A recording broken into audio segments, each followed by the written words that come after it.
அஸ்ஸலாமு அலைக்கும். Hi friends. இன்றைக்கி நம்ம என்னடான்னா மரச்சீனி கிழங்கு, அதாவது கப்பக்கிழங்குன்னு சொல்லுவாங்க. அது நம்ம வீட்டில் உள்ளது தான். இதை இதோட தோலெல்லாம் கட் பண்ணி எடுத்துக்கிட்டு சின்ன சின்ன பீஸாக அப்படி கட் பண்ணி நான் எடுத்துக்கிட்டு வெயிலில் நல்ல ஒரு 2-3 நாள் நல்லா காய வச்சேன். நல்லா காஞ்சதுக்கு அப்புறம் நம்ம இதை ஒரு பாக்ஸில் எடுத்து ஸ்டோர் பண்ணி வச்சுக்கலாம். இதை இப்போவுமே நம்ம பவுட்ரு பண்ணி வச்சுக்கிட்டோம்னா சில சமயம் கெட்டு போயிடக்கூடாது. நமக்கு தேவையாக இருக்கிற சமயத்தில் நம்ம கொஞ்சம் கொஞ்சமாக பவுட்ரு பண்ணிக்கலாம். எதுக்கு பவுட்ரு பண்ணுறோம்னா, நம்ம இதில் புட்டு வச்சு சாப்பிட்டா செம்ம டேஸ்ட்டாக இருக்கும். அப்போ அதுக்கு தான். இது தனியாக ஏத்தங்கிழங்கு மாவில் உள்ள புட்டும் அவிச்சு சாப்பிடலாம். அதே சமயத்தில் நம்ம இதை ஏத்தம்பழத்தில் உள்ள மாவு கூழ் மாதிரி கிண்டி கொடுப்பாங்க. அதே மாதிரி இதுலேயும் மரச்சீனி கிழங்குலேயும் அந்த கூழ் மாதிரியும் கருப்பட்டி போட்டு கிண்டியும் சாப்பிடலாம். அதுவும் நல்லாயிருக்கும்.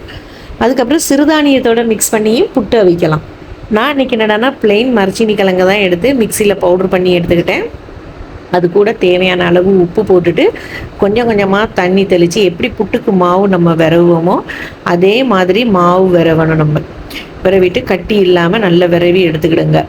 நல்ல விரவி எடுத்ததுக்கு அப்புறம் இப்படி மாதிரி வரும். எடுத்ததுக்கு அப்புறம் அப்படி இருந்து சின்ன சின்ன உருண்டையாக கிடக்கும்.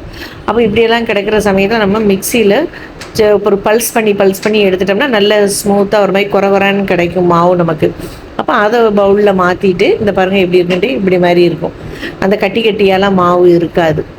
அப்போ இதுக்கப்புறம் நம்ம ஒரு புட்டு வைக்கக்கூடிய பாத்திரத்தை எடுத்துக்கிட்டு அதில் திருவின தேங்காவையும் எடுத்து போட்டுக்கிடுதோம்.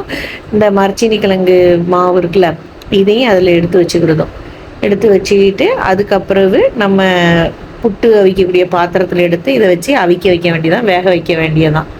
இது வெந்ததுக்கப்புறம் நம்ம எடுக்க வேண்டியது. இது கூட நமக்கு சாப்பிட்றதுக்கு கடலைக்கறி வச்சு சாப்பிடலாம். அது செம்ம டேஸ்ட்டாக இருக்கும்.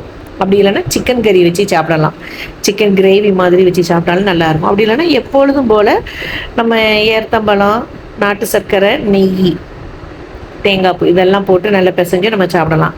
நான் இன்றைக்கி எங்கள் வீட்டில் என்னென்னா என் பையனுக்கு தேங்காய் பூ, நெய், நாட்டு சர்க்கரை, பழம் இது 3 மட்டும் போட்டுட்டு அவனுக்கு இது கொடுத்தேன். அதுக்கப்புறம் எங்களுக்கு புட்டு, சிக்கன் குழம்பு அதையும் இருந்தது. அப்போ அதையும் வச்சுட்டு எங்களுக்கு சாப்பிட்டா செம்ம டேஸ்ட்டாக இருந்தது. உங்கள் வீட்லேயும் ஏரலைக்கிழங்கு இருந்ததுன்னா, அதாவது மரச்சீனி கிழங்கு இருந்ததுன்னா இந்த மாதிரி ட்ரை பண்ணி பாருங்கள். ரொம்பவே டேஸ்ட்டு நல்லாயிருக்கும். ஏன்னா நம்ம கடையில் மாவு வாங்கி அவிக்கிறதுக்கும் நம்மளே வீட்டில் ப்ரிப்பேர் பண்ணுறதுக்கும் நல்லாவே நமக்கு திருப்தியாக இருக்கும், ஹைஜீனிக்காகவும் இருக்கும். நல்ல வெயில் டயத்தில் போட்டுருங்க. ஏன்னா வெயில் இல்லாத சமயத்தில் நம்ம கட் பண்ணி காய வச்சோம்னா கிழங்குல கருப்பாக ஆயிரும்.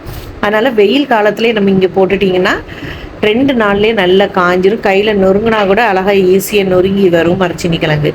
வீடியோ பிடிச்சிருந்ததுன்னா சப்ஸ்கிரைப் பண்ணுங்கள். அலைக்கும் சலாம்.